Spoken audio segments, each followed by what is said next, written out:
Қайырлы күн, балалар. Бүгінгі тақырыбымыз 2-3 шамалмен орындалатын есептер шығару. Бүгінгі сабақта есептерді модельдеуді үйренетін боласың. Балалар, келесі тапсырмаға назар аударайық. Есепті шығар.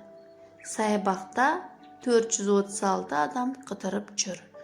125 демалушы ер адам, әйелдер олардан 2 есе артық, ал қалғаны балалар. Саябақта барлығы неше бала қыдырып жүр? Балалар, ойланып көрейікші, есеп неше амалмен шығарылады? Дұрыс айтасыңдар. Ендеше шартын құрастырып көрейік.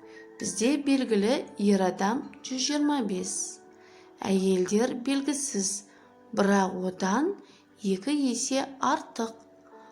Балалар да белгісіз. Барлығы 436. Бірінші амал. 125-ті 2-ге көбейту арқылы әйелдерді табамыз.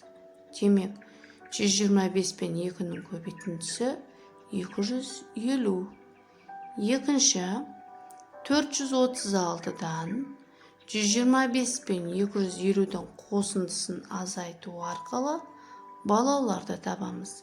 Демек, бізде балалар 61. Жауабы саябақта барлығы 61 бала қыдырып жүр. Жарайсыңдар, балалар. Назарларыңа рахмет.